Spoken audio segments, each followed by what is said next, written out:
అందరికీ శుభాభినందనలు. మకర రాశి ఈ జూన్ 2026లోకి అడుగుపెట్టేశాము. ఈ 2026 మకర రాశి వారికి ఫలితాలేంటో చూద్దాం. ముందుగా మకర రాశి వారి లక్షణాల గురించి మాట్లాడుకుంటే, అసలు ఈ నెలలో పరిస్థితులు ఎలా ఎదుర్కొంటారు అంటే, మకర రాశి వారికి పుట్టుకతోనే ఒక ఫైటర్స్ అని చెప్పచ్చు. అంటే పోరాట పటిమ, కష్టపడటం వీరికి వెన్నతో పెట్టిన విద్య. మకర రాశికి అతిపెద్ద కర్మకారకుడైన శని భగవానుడు కాబట్టి, ఈ రాశివారు ఏ పని చేసినా అందులో ఒక క్రమశిక్షణ, ఒక పద్ధతి, ఒక న్యాయము, ఒక కష్టంతో కూడిన ఫలితం ఉంటుంది. మకర రాశి వారి గాల్లో మేడలు కట్టడం అస్సలు ఉండదు. నేల మీద నిలబడి వాస్తవాలు మాట్లాడుకుంటూ ప్రాక్టికల్గా ఆలోచించే తత్వం వీరిది. కొంచెం పైకి సీరియస్గా ఉన్నా లోపల అత్యంత సున్నితమైన మనస్సు, కుటుంబం పట్ల విపరీతమైన ప్రేమ, తన ప్రేమను మాటల్లో కాకుండా చేతల్లో చూపించే అరుదైన వ్యక్తులు మకర రాశి వారు.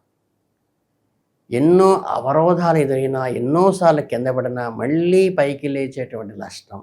ఎవరి మీద ఆధారపడకుండా స్వయం కృషితో కావాలనే తపన నిజంగా వీళ్ళకి అభినందనీయం. మీకు స్నేహితులు తక్కువ ఉండొచ్చు, కానీ ఉన్న కొద్దిపాటి మందితో ప్రాణాలు ఇచ్చేంత స్నేహం చేసే భావం మీలో ఉంది. బాధ్యతలు స్వీకరించడంలో మీకు మీరే సాటి. ఎవరైనా ఒక పని అప్పగిస్తే అది సూటిగా 100% పర్ఫెక్ట్గా చేయే లక్షణం మీలో ఉంటుంది. మీకు జూన్ నెలలో గ్రహస్థితులు ఎలా ఉన్నాయో, ఎలాంటి ఫలితాలు ఇస్తున్నాయో ఇప్పుడు గమనిద్దాం. గ్రహ సంచారాన్ని చూస్తే, ప్రధాన గ్రహాలైన రాహువు మీ 2వ ఇంట్లో ధన కుటుంబ స్థానంలోను, కేతువు 8వ ఇంట్లో ఆయుష్ అకస్మాత్తు సంఘటనల స్థానంలోను, గురువు 7వ ఇంట్లో కళత్ర భాగస్వామ్య స్థానాల్లోనూ ఉన్నారు. మీ రాశ్యాధిపతి శని భగవానుడు మీకు అత్యంత యోగకారకుడై 3వ ఇంట్లో సంచరిస్తున్నాడు. ఈ గ్రహస్థితుల కలయిక వల్ల ఈ నెలలో మీకు ఒక మోస్తరు నుంచి ఒక మంచి అద్భుతమైన విజయాలను అందించే అవకాశాలు పుష్కలంగా ఉన్నాయి. మీ వృత్తి, ఉద్యోగ, వ్యాపార విషయాల గురించి మాట్లాడుకుంటే, ఈ జూన్ నెలలో మీరు ఎర్రగా తీస్తారని చెప్పవచ్చు. కెరీర్ ఒక అధిపతి అయిన శని భగవానుడు 3వ ఇంట్లో ఉండటం వల్ల మీ అఖండమైన ధైర్యాన్ని, సక్సెస్ని ఇస్తుంది. ఉద్యోగంలో మీరు చేసే కష్టానికి తగిన గుర్తింపు వస్తుంది. ప్రమోషన్లు, ఇతర ప్రయోజనాలు, ఇంక్రిమెంట్లు, ఫైనాన్షియల్ బెనిఫిట్స్ కలుగుతాయి. ఆఫీసులో మీరు మారు మ్రోగుతుంది మీ పేరు.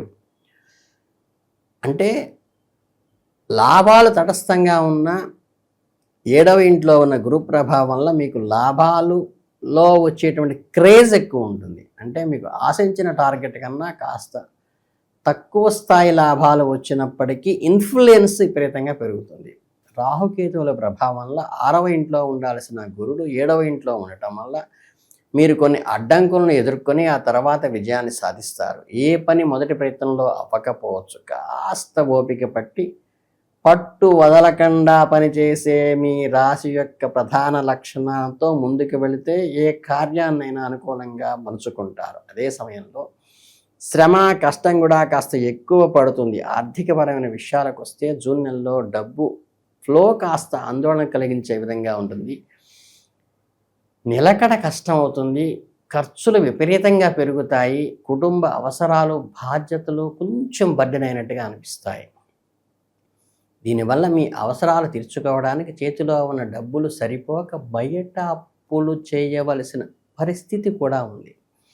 ఇలా రుణాలు చేయటం వల్ల మీ మీద ఒక పెద్ద ఆర్థిక భారం పడే అవకాశం ఉన్నది. మీరు మరీ టెన్షన్ పడిపోకండి. ఎందుకంటే 3వ ఇంట్లో ఉన్న శని భగవానుడు మిమ్మల్ని ఆర్థిక కష్టాల నుండి గట్టెక్కించడానికి తన వంతు ప్రయత్నం చేస్తాడు.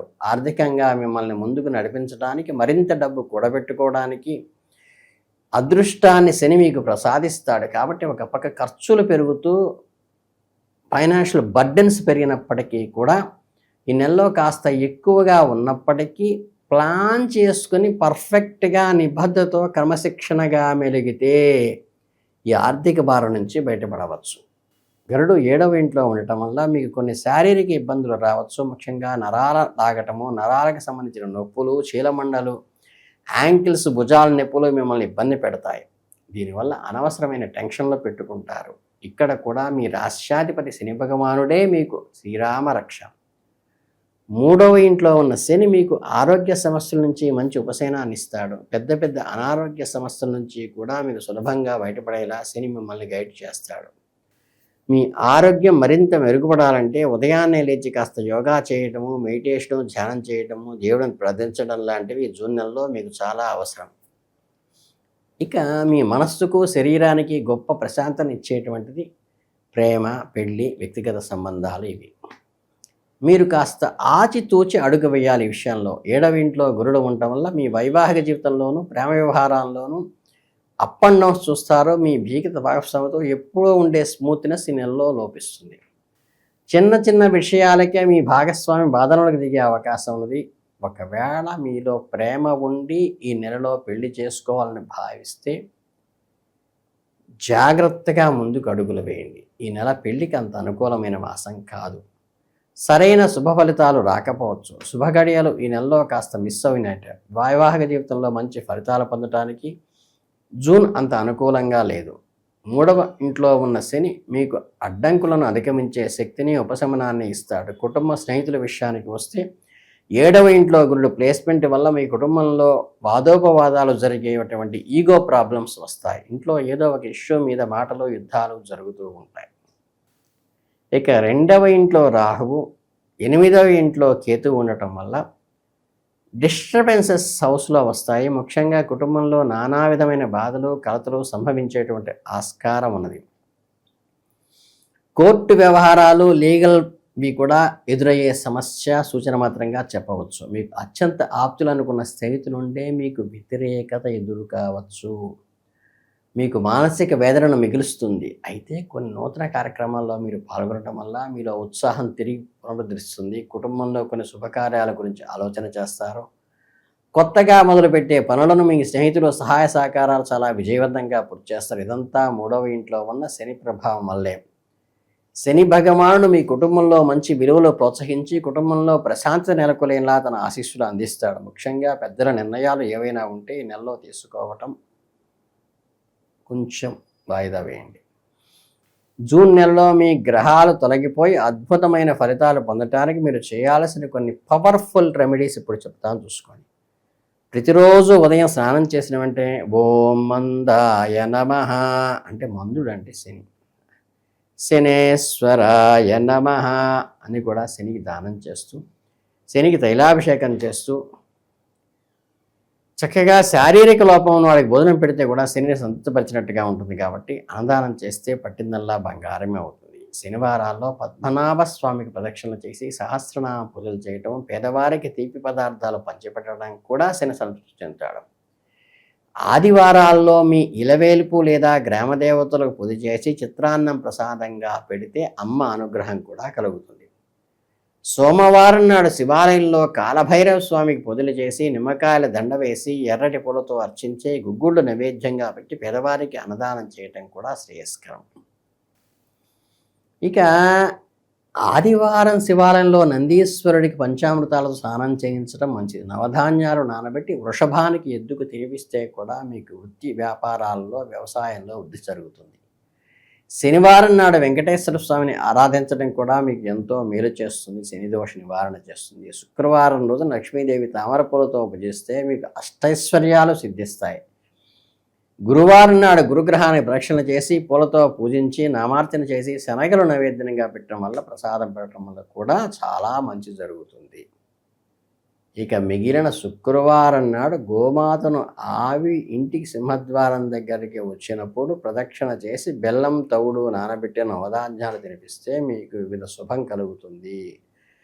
గోవుకు ఎప్పుడూ నవధాన్యాలు పెట్టేటప్పుడు కొద్దిగానే పెట్టాలి. సోలం బాతులు, సేరింబాతులు పెట్టకూడదు. దానం ఇచ్చేటప్పుడు మాత్రమే చేయాలి. గోవుకు పెట్టి కొద్దిగా పెట్టి అది గ్రాసం ఇవ్వాలి. ఎవరికి గ్యారంటీలు, హామీలు, సంతకాలు పెట్టపాకండి. మీ ఇంట్లో దైవాన్ని ఎల్లప్పుడూ మనసులో స్మరించుకోండి. మీకు వీలు దొరికినప్పుడల్లా దేవాలయ దర్శనం చేయడం, సత్సంగాల్లో పాల్గొనడం, ఖాళీ సమయాల్లో మనస్సుని దైవ చింతనలో గడపడం మీకు ఎంతో మేలు చేస్తుంది. ఆలయాల్లో జరిగే కార్యక్రమాల్లో స్వచ్ఛందంగా సేవ చేయండి. వాలంటీర్ వర్క్ చేయండి, డబ్బు పడేయటం కాదు. పండుగ రోజుల్లో మీ స్తోమతకు తగ్గట్టుగా గుడిలో ప్రసాద వితరణ చేయండి. స్వయంగా మీరే ప్రసాదం పంచండి. ఈ చిన్న చిన్న పరిహారాలు పాటిస్తే అంకిత భావంతో, పట్టుదలతో అత్యున్నత శిఖరాలకు చేరేటువంటి అదృష్టం మీకు ఈ జూన్ నెలలో ఉంది. కాబట్టి మీకు ఆల్ ది బెస్ట్ చెబుతూ లోకా సమస్త సుఖినో భవంతు.